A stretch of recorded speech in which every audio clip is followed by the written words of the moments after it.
NYC pickups. Let's do it.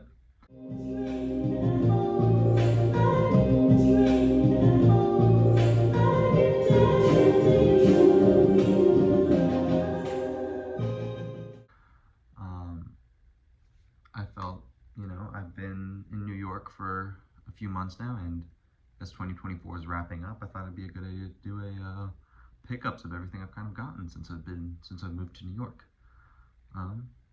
I would describe my fashion, my aesthetic, at least what I want it to kind of be Owen Hyatt wannabe, Sabukaru reader, Polo Cheng dick rider. Yeah, commune going. Commune is fucking awesome, so I think also commune is definitely in my aesthetic. But yeah, let's get this started. My first pickup in NYC was this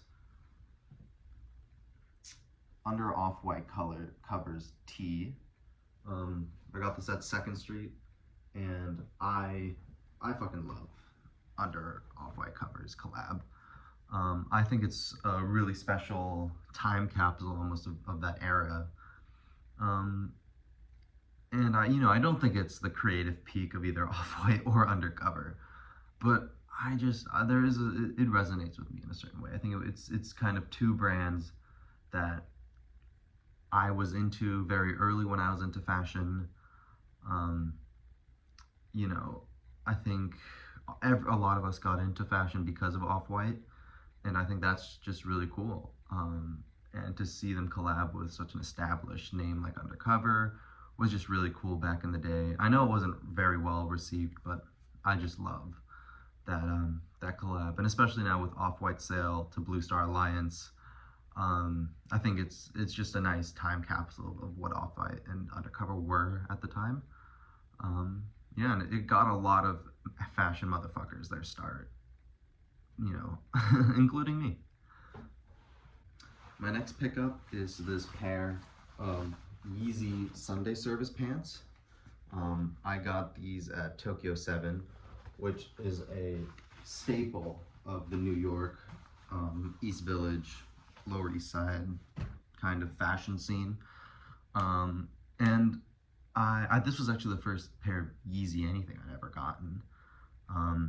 I have very complex thoughts, I think we all do, regarding Kanye West. My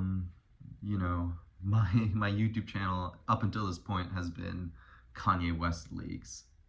So obviously I'm a fan, but I don't believe in separating art from the artist, and Kanye West is obviously such a insane figure that, it's very difficult, and I think it requires a lot of thought to go through, because we all need to acknowledge that the artist is a machine that turns human experience into art, and I don't think you can separate the art that is produced by the artist from their human experience. And that is what makes Kanye's work, Kanye's music, so interesting. Kanye as a person has gone down a very deplorable path that I don't think anyone except the most hardcore dick writers would really be fans of. But yeah, he's one of the most influential artists of all time, and I think these pants are an absolute amazing pickup. Yeah.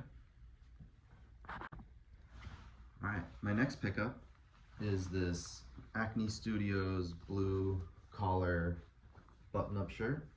It's a very simple button-up. I got this over at Gentleman's Resale in the Upper East Side.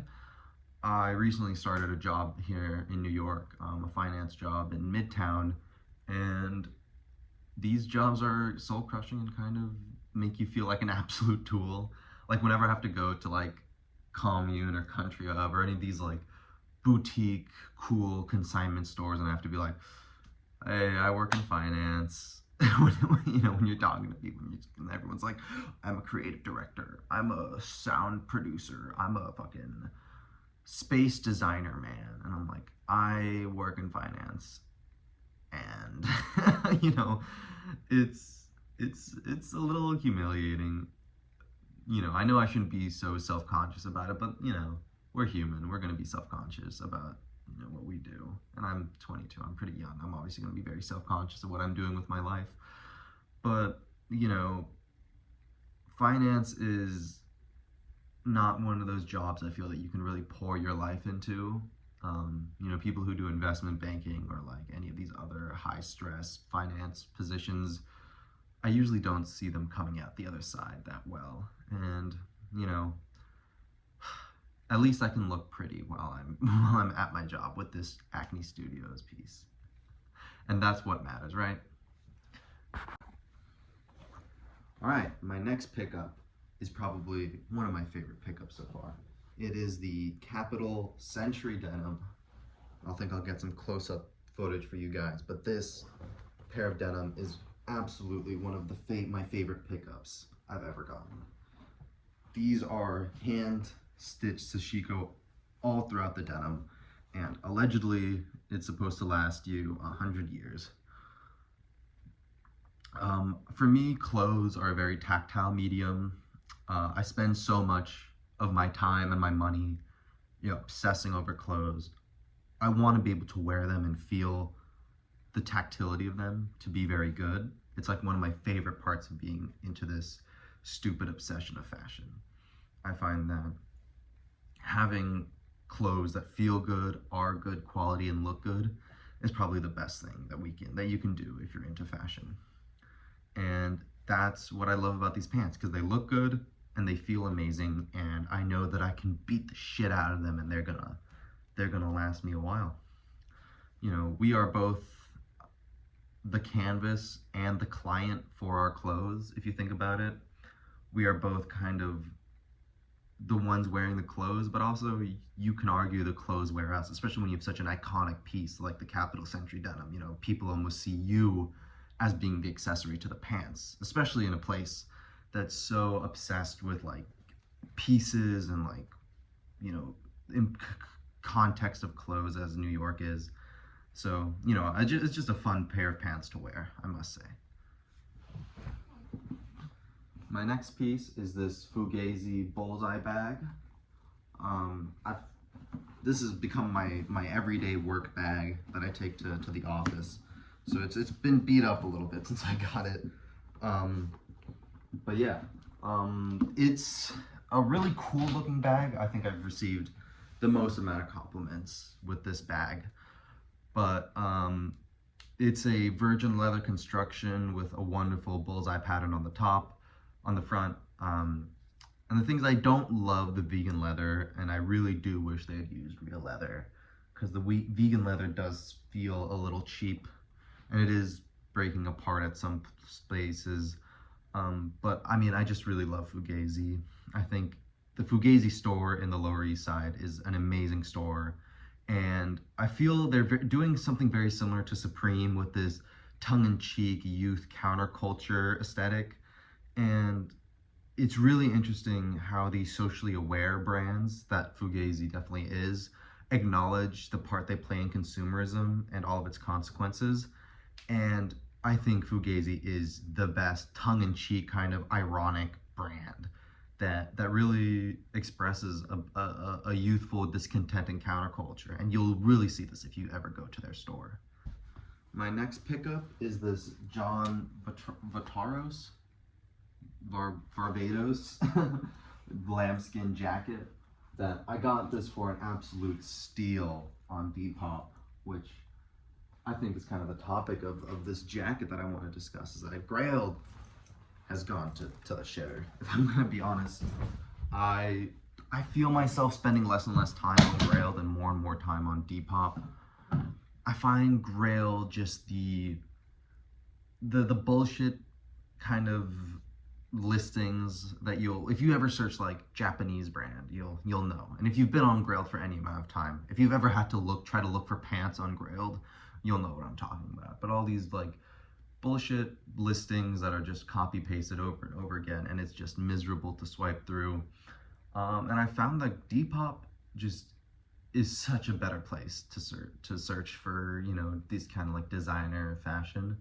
But I am kind of scared for people who like the Depop culture. I feel is its own thing. It's not the Grail, like hype beast, ex-hype beast, now archive pretentious asshole culture. Now, but I feel those were kind of migrating from Grail to Depop, which I am sorry in advance for that to anyone who is like a Depop girly, like vintage thrifted, low budget kind of person, because we're gonna ruin we're gonna ruin it in a few years. I feel it.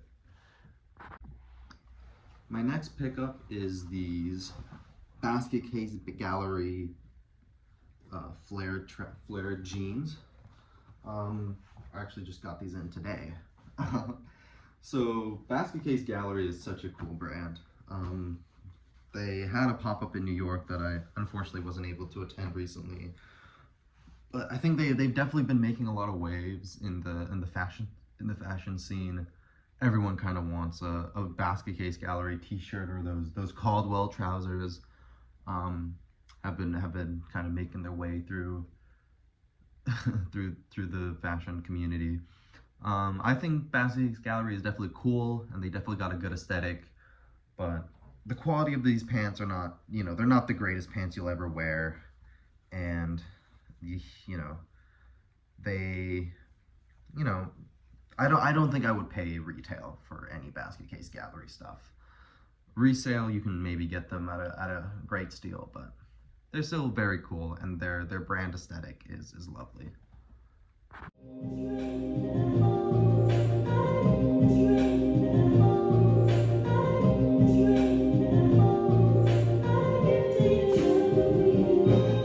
So now I'm gonna pivot to some culture pickups. I guess we'll call it, not really clothing pickups anymore, but these are books, albums that I've been listening to and reading.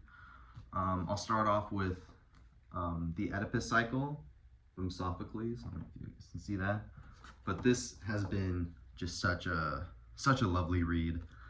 I probably should have read this back in high school, but I just got around to reading it finally, and it brings up a lot of interesting concepts and issues of guilt and fate, and how we decide what guilt is and how to punish someone who is guilty of a crime. In Oedipus's case, what is it? Regicide, paternicide, and incest. But where does the nature of guilt lie in all these crimes he's committed? Because how can you be guilty of something you didn't know you did? You guys should read it for yourselves, though. The next book I'm reading is Runaway Horses by Yukio Mishima. Yukio Mishima is one of my favorite authors of all time, and I think I have a very similar opinion to Yukio Mishima as I do to Kanye, as in an amazing artist, a controversial figure, but you kind of have to understand the controversy to appreciate the art even more, especially with Yukio Mishima's, let's say, obsession with of sexuality and fascism and imperialism, although I think fascism is probably not the right description, but definitely imperialism and homosexuality and youth and beauty and death and all of that together. He weaves these beautiful stories that I think are just you're captivated the whole way through. Yeah. My next book that I'm reading is The Price of Peace: The Life and Times of John Maynard Keynes. Keynes is probably my favorite economist. I work in finance, so it's kind of like my nerd thing outside of fashion is economics.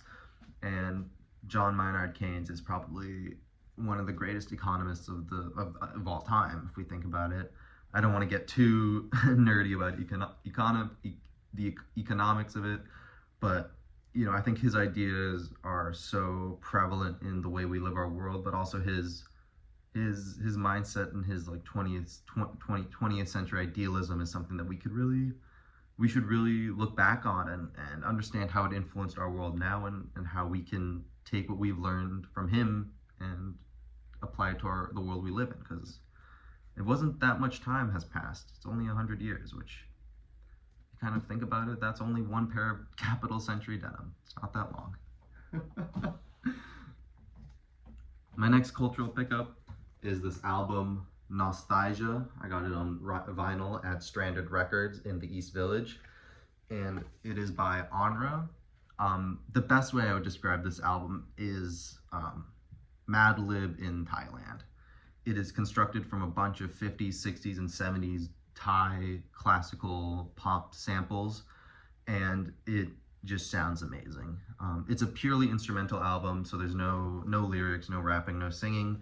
It's just these kind of boom bap instrumentals with a Thai flair. And I think it's just really cool. I was captivated by the album art, and I just had to get it without even listening. I listened to it in my phone at the store, and then I got it. So, it's just such a good album. I would recommend. My next pickup and my final pickup is Mad Villain. One of the greatest albums of all time. I think the best way to describe it that I've heard is it's like a beautiful naked man dancing in front of you. It's so bare bones. There's no bells and whistles. There's no extravagance about it. It's just laid back, pulled back, classic rap. And MF Doom, obviously, rest in peace, one of the greatest rappers of all times. And Madlib has a phenomenal production on this album. That's it. That's all I have for you guys. I hope you saw some cool stuff. I hope you have thought about some interesting stuff. I hope I could provide some cool insight on the way I approach clothes, the way I approach culture, and have a good day and stay fitted up. Peace.